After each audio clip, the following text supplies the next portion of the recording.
আমাদের দলের সুপ্রিমো মমতা বন্দ্যোপাধ্যায় আমাকে ৩৫ নম্বর রায়গঞ্জ বিধানসভার উপনির্বাচনে পুনরায় প্রার্থী করেন।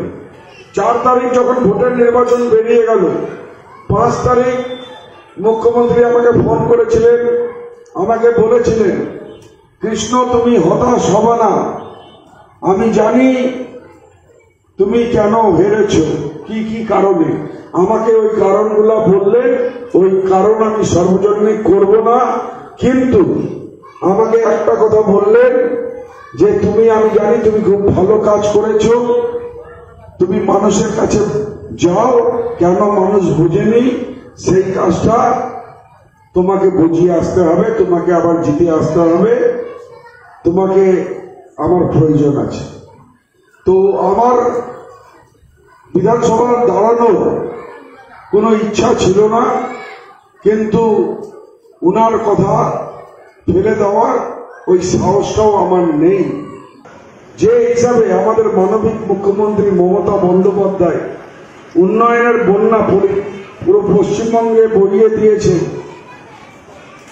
আজকে সাধারণ মানুষ মমতা বন্দ্যোপাধ্যায়ের পাশে রয়েছেন, সাথে রয়েছে। আপনারা বিগত লোকসভা নির্বাচন দেখলেন, ৪২টা সিটের মধ্যে ২৯টা সিট তৃণমূল কংগ্রেস জিতেছে। যদিও রায়গঞ্জ সিটটা আমরা হেরেছি, সেই আলোচনা পর্যালোচনা করার আমরা সময় পাইনি, তার আগে উপনির্বাচন ঘোষণা হয়ে যায়।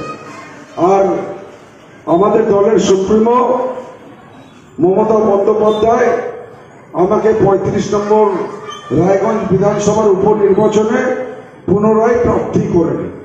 ৪ তারিখ যখন ভোটের নির্বাচন বেরিয়ে গেল, ৫ তারিখ মুখ্যমন্ত্রী আমাকে ফোন করেছিলেন, আমাকে বলেছিলেন, কৃষ্ণ তুমি হতাশ হবে না, আমি জানি তুমি কেন হেরেছ, কি কি কারণে।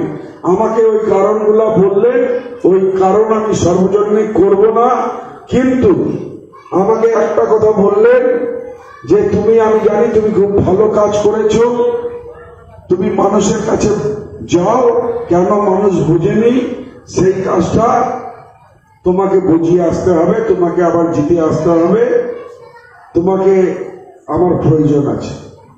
তো আমার বিধানসভার দাঁড়ানোর কোনো ইচ্ছা ছিল না, কিন্তু উনার কথা ফেলে দেওয়ার ওই সাহসটাও আমার নেই। আমি হৃদয়ের অন্তরস্থল থেকে ওনাকে শ্রদ্ধা করি, তো উনি যা আদেশ দেন আমি সেটা অক্ষরে অক্ষরে পালন করার চেষ্টা করি। আজকে আমি ৩ বছর বিধায়ক ছিলাম, আর আমি চেষ্টা করেছিলাম যে নিষ্ঠার সাথে কাজ করার, আর আমি নিজের 100% দেওয়ার চেষ্টা করেছিলাম। আমি ৩ বছরে আমার বিধানসভায় ১৯৮ কোটি টাকার কাজ করেছিলাম, যেটা একটা বিধায়ক 1 বছরে ৭০ লক্ষ টাকা পায়, 3 বছরে ২,১০,০০,০০০ টাকা পায়। আর সেই জায়গায় আমি কাজ করেছিলাম ১,৯৮ কোটি টাকা, ১৯৮ কোটি টাকা। আমি যখন বিধানসভায় দাঁড়িয়েছিলাম, তখন যে রাস্তাতে গিয়েছিলাম, বেশিরভাগ রাস্তায় লেখা ছিল নো রোড নো ভোট। সেটা সুভাষগঞ্জের ঘোষপাড়া বলেন, উদয়পুরের রাস্তা বলেন, মারাইপুরের রাস্তা বলেন, বিভিন্ন জায়গায় কমসে কম ২৫-৩০টা রাস্তায় দেওয়ালের মধ্যে এই জিনিসটা লেখা ছিল। আমি প্রতিশ্রুতি দিয়েছিলাম যে আমি যদি বিধায়ক হয়ে আসি, আমি এই রাস্তা নির্মাণের কাজ করব।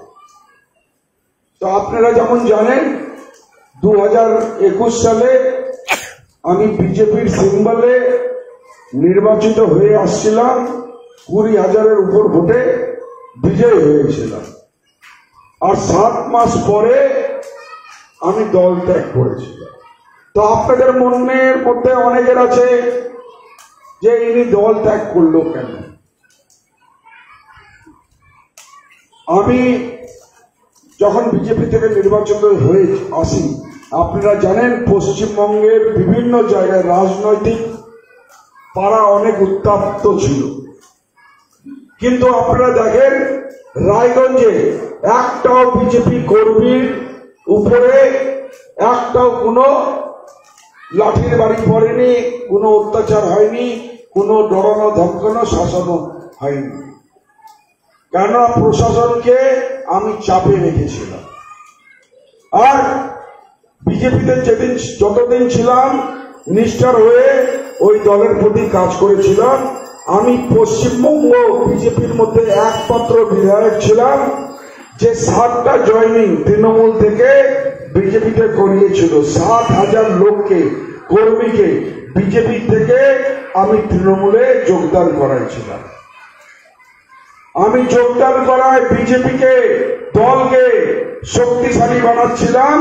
অপরদিকে তখনকার সাংসদ দেবশ্রী চৌধুরী আর বাসুদেব সরকার জেলা সভাপতি আমার বিরুদ্ধে ষড়যন্ত্রে নেমে গিয়েছিলেন। আমার বিধানসভায় কমিটি গঠন হচ্ছে আমাকে না জিজ্ঞাসা করে, আমাকে কোনো নিমন্ত্রণ না করে। সংসার আছে, সংসার চালানোর জন্য দুটা কাজ মানুষকে করতে হবে। এক হয় ও চাকরি করে উপার্জন করে সংসার করবে, না হলে ব্যবসা করে উপার্জন করে সংসার করবে। কারণ বাসুদেব সরকার উনি কোনো পণ্ডিত ছিলেন না, পুরোহিতগিরি করেও সংসার চালাতে পারবেন না। উনি কি করবেন? উনি কমিশন খড়ি করবেন, দলকে বিক্রি করার কাজ করবেন। আর উনি করেছেন, আমি নিজের পরবর্তী যখন কথা বলবো প্রমাণও দিয়ে দেব।